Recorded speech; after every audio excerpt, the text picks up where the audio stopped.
Vamos falar então de transição política para o governo Lula.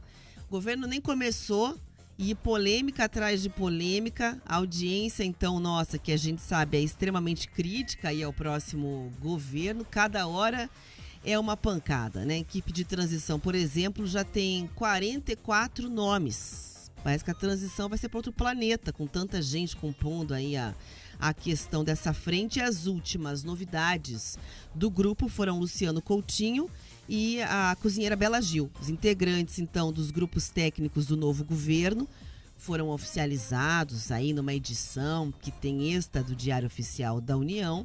A grande maioria dos 44 nomes muita gente conhece, inclusive o Jornal da Manhã já vem falando até dos paranaenses que fazem parte e tal do grupo de transição. Agora são mais 5 nomes, estava pouca gente pelo visto, Pedroso. Então, final de semana somaram mais 5.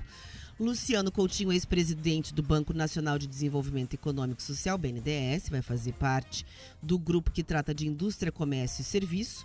A Bela Gil, que é apresentadora de televisão, chefe de cozinha, cozinheira, natureba e tal, né? Vai integrar aí o grupo de desenvolvimento social e combate à fome. Tem outros 2 novos nomes que vão fazer parte também. Reinaldo Tacarap, secretário executivo do MDB Nacional. Agora o MDB foi que foi. E Renato Sérgio Jamil Maluf, professor da Universidade Federal do Rio de Janeiro. Além disso, também tem mais um nome. Margarida Quadros, para o grupo de direitos humanos. Então a expectativa é que as primeiras reuniões dos grupos temáticos aconteçam aí nessa semana. A gente já falou dos paranaenses, são aproximadamente 4, acho que a gente tinha entrado mais um, minha última conta eram 5. A Gleise, mas tem 4, que é Gleise, a Márcia Lopes, né, que tinha sido ministra do governo Dilma Rousseff, inclusive deu uma entrevista na última sexta-feira para a Jovem Pan News. E aí também já tinha sido anunciada como integrante do grupo que trata aí da questão técnica de assistência social, os bolsas novos nomes. Além delas, Paulo Bernardo, ex-ministro das Comunicações do governo Lula, deputado federal Enio Verri, também está compondo aí a equipe do grupo de planejamento, orçamento e gestão. O negócio é o seguinte, entra a gente nesse bonde sem parar, Pedroso, mas até o momento em que havia conversa, vamos dizer, desses nomes, em paralelo, a gente sentia até uma descrição. Primeiro pronunciamento que o Lula fez aí na última semana, quando resolveu tomar frente, falar sobre as ações do novo governo, já deu um prejuízo para o mercado financeiro de arrepiar. Então, é isso. Olha, sabe, Rafa, o que acontece? E o nosso ouvinte atento sabe, a gente tem falado sistematicamente aqui. O problema é que, diferente do que as pessoas falam, são aquilo que as pessoas fazem. Quando você olha esses nomes que circulam, que estão nessa comissão de transição, primeiro é o seguinte, você tem que lembrar uma coisa, são 50 nomes e você já tem divulgados, aqui a gente falou dos 44, mas esses são os formais, você já tem divulgados mais de 52 nomes e o número não para de crescer. Por quê? Porque o PT vai trazendo todo mundo pra dentro, vai trazendo todo mundo. Só que é o seguinte, os aliados estão estranhando uma coisa. O Lula falava, olha, nós vamos ganhar com uma frente ampla, vai ser um governo para além do PT, nós teremos assim os melhores, será aquele governo de defesa e proteção à democracia. Mas daí você olha no papel e começa a fazer conta. Peraí, dos 52 nomes divulgados, anunciados, 27 são do PT. O restante, daí você divide e fraciona entre vários aliados. Então eles estão dizendo, opa, essa proporção não está fechando. Se você planejava ou planeja fazer um governo, uma frente ampla, um governo de, né, conjugar várias forças, essa divisão aí tá meio injusta, você está pesando demais o lado do PT. E daí quando você entra no detalhe, você vai falar, opa, quem são os nomes do PT? A cara desse governo, Rafa, ele tá com muito mais rostinho de Dilma do que do Lula. Ou seja, quando as pessoas olham os nomes, percebe que a quantidade de ex-ministros que estiveram ali no governo Dilma e que de alguma forma parte do mercado, parte das pessoas responsabiliza por parte daquela tragédia econômica que aconteceu entre 2013 e 2015, são pessoas que estavam lá, ou seja, tem parcela de responsabilidade. E até quando a gente vê, começa a conversar, olha, a Bela Gil, e as pessoas fazem a piada, lembram do meme dela, olha, você pode substituir isso por aquilo. O churrasco da melancia. Churrasco da melancia. Algumas pessoas já estão dizendo, olha, a picanha que o Lula falava é a melancia. Então, assim, a Bela Gil, ela acaba sendo muito mais um aspecto, em alguns sentidos, menos relevante, menos impactante. Ela acaba cumprindo assumindo uma cota dessa militância mais social que o PT traz, né? Ela é filha do ex-ministro, do cantor famoso Gilberto Gil, que também foi ministro do Lula. Então, assim, ela está muito mais nesse outro aspecto. Quando eu vejo outros nomes, e é isso que preocupa, por exemplo, parte do mercado financeiro, é quando você vê, por exemplo, o nome do Coutinho. O Coutinho, ele presidiu o BNDES por muito tempo nas gestões petistas. E ele foi um dos grandes responsáveis por aquele tipo de investimento dos campeões nacionais. Alguns ouvintes vão lembrar disso. Era aquela famosa Bolsa Empresário. Funcionava assim: o BNDES pegava dinheiro do Tesouro Nacional, que, né, se endividava, criava dívida, emitia títulos do Tesouro para poder ter esse dinheiro, passava para o BNDES e o BNDES se emprestava, Rafa, a juros menores do que aquele que o governo pegou. Ou seja, o governo pagava perto de 14% de juro para remunerar lá os títulos de Tesouro Direto e o BNDES emprestava 6%.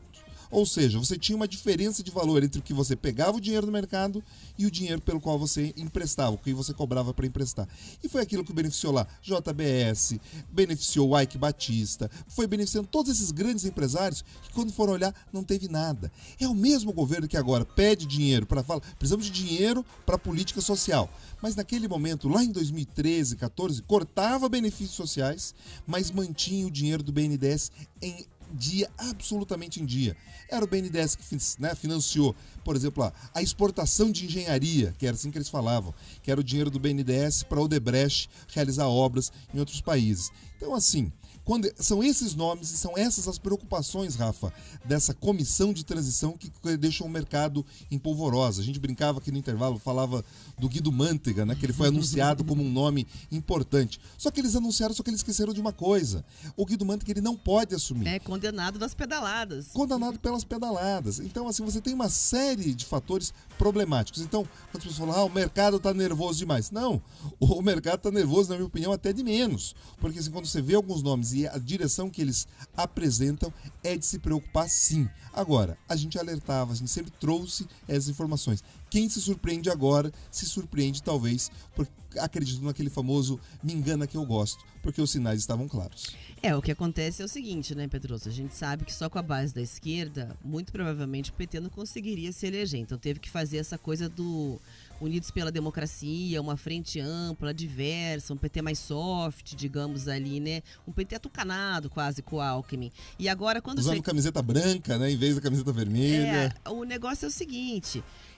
essa foi a proposta que acabou sendo escolhida pela maioria do eleitorado. Só que na hora de você juntar, por exemplo, militância com o mercado financeiro, com o pensamento econômico, você tendo uma coalizão que assim, é completamente ampla, em que você teve declaração de caciques do PSDB apoiando essa ideia, MDB, que ficou com um PK, mas agora já embarcou no governo, conversas com União Brasil, você de repente tem partidos, até o próprio Amoedo declarou lá, daquela polêmica toda, voto no Lula. Como é que você faz para descer do caminhão sindical e conseguir comportar tantas vertentes diferentes políticas para descolar? Porque você não fez uma campanha dizendo assim, eu vou ser um PT raiz, eu vou ser um PT só nossa, só PT e pessoal aqui, acabou. É uma complicação. Eu fico pensando o seguinte, já fez trabalho em grupo, nossa audiência deve ter feito trabalho em grupo, tá? Trabalho em grupo com 10 pessoas, para mim, já é uma coisa desafiadora. Às vezes pode ser incrível, às vezes pode ser difícil, com ideias diferentes. Alguém tem que abrir mão. São 55 extraoficiais para fazer a transição, com visões políticas completamente conflitantes em alguns temas. Podem ser convergentes em algumas situações, mas em outros pontos, obviamente, tem gente ali que nunca foi aliada. Mas olha, você acerta na mosca, Rafa. Tem mais divergência nessa mesa do que convergência. Eles fizeram a convergência para ganhar o poder.